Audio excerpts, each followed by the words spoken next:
So what will GTA 6 actually be like? Over the years, we've seen different variations in the way that Rockstar Games approach their games design. But what can we expect from GTA 6? But before we get into today's video, I'm trying to get to 20,000 subscribers, so if you could just take a second or two just to tap that subscribe button, it's massively appreciated. And I also need to say a huge thanks to Private Internet Access for sponsoring today's video, but more about them later on. In this video, we're going to use the rule of Occam's razor. The theory that requires the least amount of assumption and acrobatics of the facts usually tends to be the one that's true. Also in this video, we're going to reference information in the leaks, so if that's not your sort of thing, that's absolutely fine, you can click off the video now. In the early 2000s, Rockstar's core focus was increased functionality with each release. With GTA 1 and 2, it was introducing us to this form of gameplay. In GTA 3, we were opened up to a 3D world. In Vice City, we were introduced to proper characters that have a story. And in San Andreas, we were introduced to more complex storylines and player customization. Now going into the HD universe, in GTA 4, we saw Rockstar's first proper attempt at making an in-depth and complicated character. And we also saw how Rockstar could develop that character over a period of time. As we saw, Nico became jaded by his experience in Liberty City, and we also saw Rockstar's first crack at an online system. With GTA 5, we saw multiple protagonists, yee-ass haircuts, and interwoven storylines,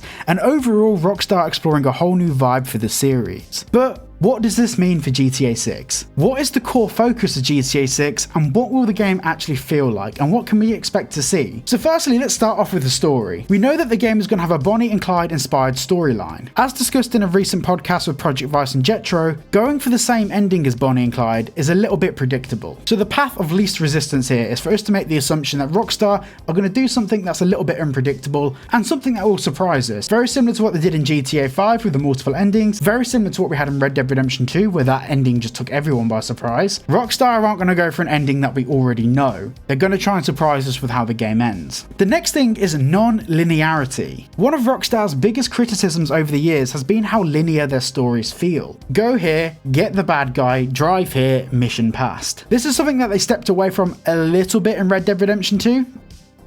A little bit. Overall, it's still pretty linear. If Rockstar knows what's good for them, I'm sure that they'll branch out for GTA 6 and make more non-linear storylines. An example of this is Detroit Become Human. Each mission has a few different paths, or a few different outcomes, or sometimes both. Now, whilst this is far more complicated to make in a game, Detroit Become Human was made by 180 people, plus of course a few hundred actors, but Rockstar Games employs over 6,000 people. Now, of course, I know they're not all developers, some of those are marketing people, HR, accountants, all of that stuff, but it's fair to assume that Rockstar has more than 180 developers, and they've also had about 10 years to work on the game. So it's not a stretch to conclude that Rockstar could do more non-linear gameplay styles for GTA 6. And over the years as well, it's become far more popular for games developers to do this. Next, we need to talk about characters and character development, and more so, what is Jason and Lucia's relationship gonna be like, and how significant is that to the story? But for this, we're gonna hand over to my good friend, Just1n. Special thank you to Cyberboy for letting me narrate this part. From what we've seen so far from the leaks, but more specifically the trailer, it looks like Jason and Lucia's relationship is hung on one word: trust. In the hood, we call this foreshadowing. Now, foreshadowing doesn't have to mean something is necessarily going to happen, but the idea that Rockstar wants us to believe that something could happen. Now, you may say, Justin, you're reading into this, but this is basic trailer making for dummies. Rockstar did this back in 2016 with the first Red Dead Redemption 2 trailer, where at the end, Arthur says, "When the time comes, you gotta run and don't look back.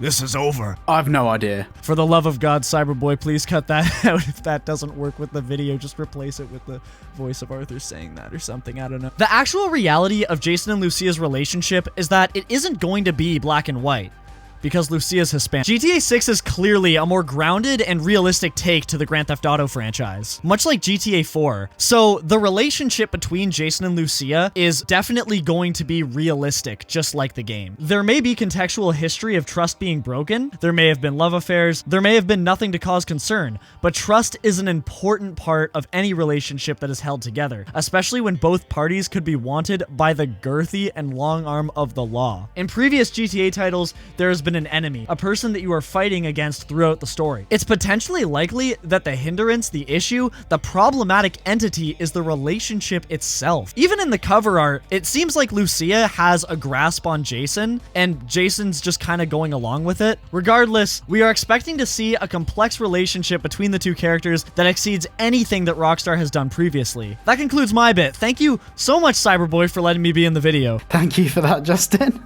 From the trailer, and of course the leaks as well, we can also see that there's some other side characters. Now, we have no reason to believe that other characters other than Jason and Lucia are playable.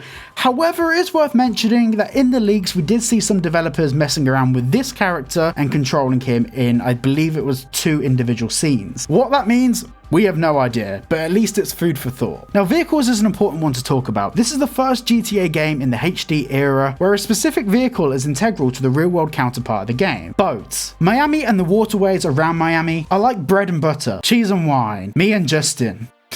I'm really not helping with the rumors.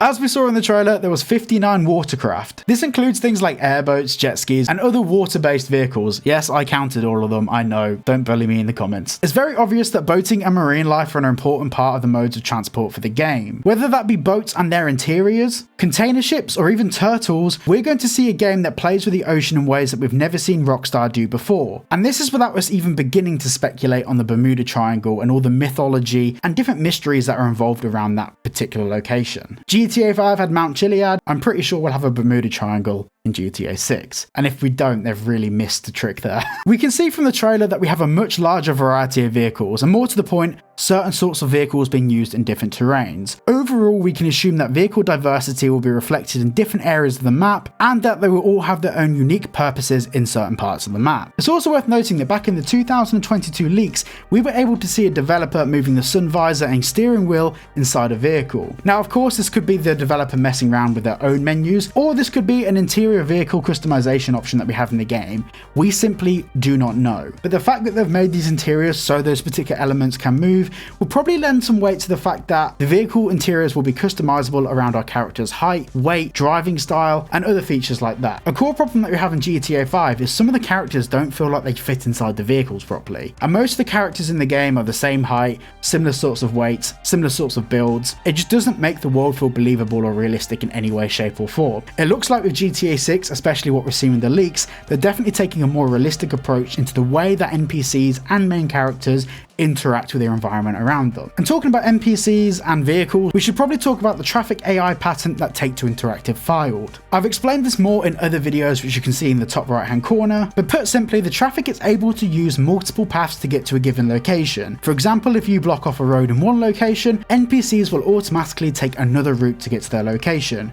Rather than traffic building up and cars just crashing into you in the middle of the road, it's way more realistic that someone would choose to take another route. This also applies to the NPCs in those vehicles, which we'll talk about a bit later on in the video. This brings us on to tools and equipment. So once again, referencing the leaks, we were able to see we had Slim Jims for breaking into older cars, and some hacking equipment that could be used potentially to access CCTV systems, or car security, or maybe even houses or building security. But overall, it looks like these tools were designed to add the feeling of a mini game. This would add an element of strategy, an element of challenge to each of the missions we do. All in all, this all becomes part and parcel of breaking away from linear storylines like we've seen in previous GTA games. The ability to carry out a heist or steal a vehicle or break into a house and have different outcomes depending how long it takes you to break into the building, which way you choose to enter, smashing a window, kicking down a door, picking a lock, for example.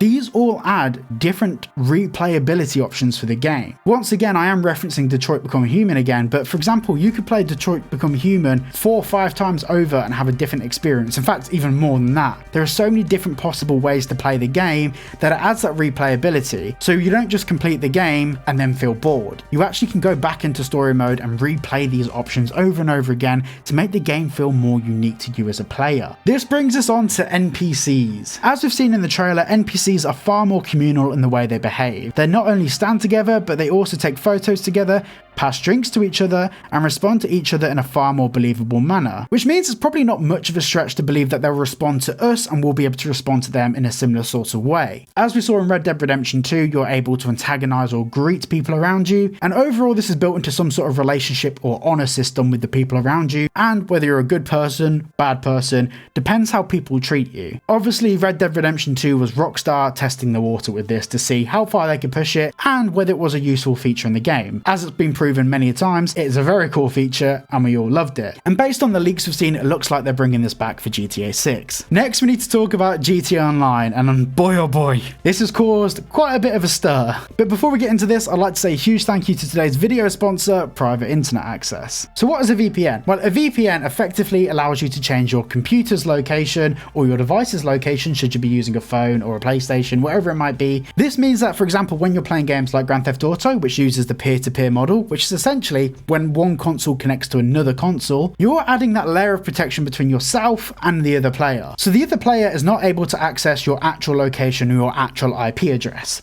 Now, amongst having security benefits such as that, there's also some other benefits to using private internet access as your chosen VPN. If you use private internet access VPN, you can change your location to one of 91 countries, or if you're based in the US, you can even choose from one of their 50 US states. This will allow you to gain access to websites and services that are usually geo-restricted to certain parts of the world. For example, if I wanted to watch a streaming service, but the content on that streaming service is different in the US, different in Canada, different anywhere else in the world, I can just connect to my VPN, change my location, and watch that geo-restricted content. The same thing applies to DLCs for games. There's a lot of DLCs for games out there that only apply to certain countries, but with one click of Private Internet Access VPN, you can be anywhere you want in the world. Now, Private Internet Access works on Windows, Mac, Linux, your phone, your games consoles, it works on everything. Plus, you can use one Private Internet Access subscription on all of your devices. You don't need to buy a separate one for all your devices. And are you guys ready for the best part? Using my link down below, you can save yourself 83% off. Yes, that's $2.03 a month, which is like half the price of a coffee.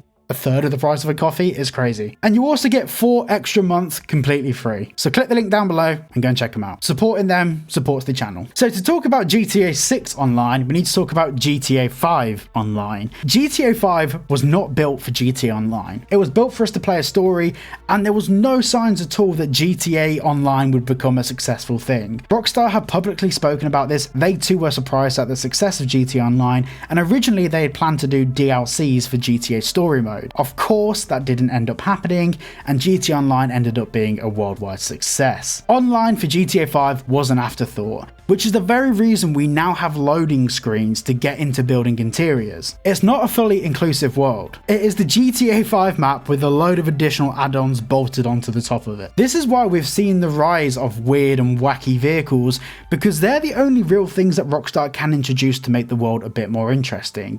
Yes, there's some interiors, yes, there's some missions, yes, there's some other things that they can play around with, but overall, the best thing to spend your money on in GTA Online is either the setup for more missions or more vehicles. With GTA 6, I genuinely do think that the overall map design will be based around some of the functionality of the new GTA Online. They'll be adding in locations into the story mode map, which they can utilize online as new locations for us to spend money on, whether it be events, or playing basketball or going bowling with our friends, playing tennis, playing table tennis, buying yachts or smaller boats, apartments, houses, businesses, whatever it might be. Overall, they are going to put more emphasis into the online component of the game when designing the map. The map isn't going to be designed around story mode, it's going to be designed around both story mode and online. Now, the Mark II oppressor, and looking at your guys' votes, a lot of you don't want it, and to be honest, I'm with the people that don't want it. But I also understand there's a lot of people that do want it. Once again, this isn't a black and white situation. We don't have to completely get rid of it. We don't have to make sure we include it in there. There is a solution to this issue.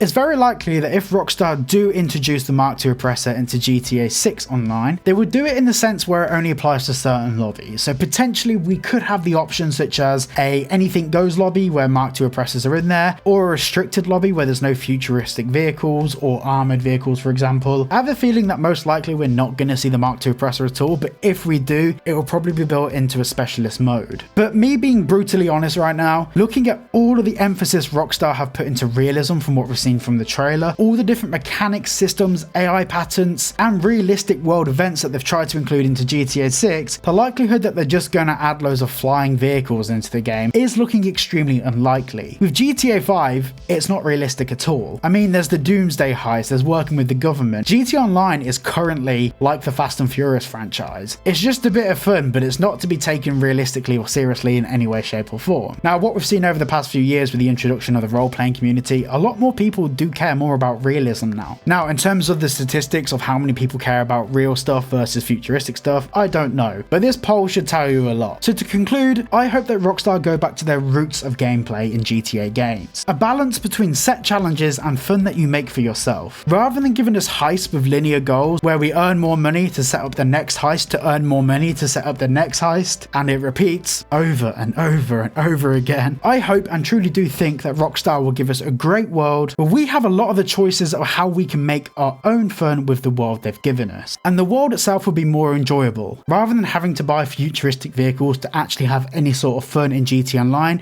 or getting bored of what they give us from day one. I'm hoping that the world will potentially be ever evolving, ever changing, and the buildings and interiors and different things we can do within the map should change over the time. And I have a lot of faith in Rockstar to actually deliver on that. So thank you all for watching today's video. If you did enjoy, please consider liking and subscribing. A massive thank you to Private Internet Access for sponsoring today's video. Make sure to click the link down below to get yourself 83% off and 4 months free. So thank you all for watching, and I'll see you all in the next one.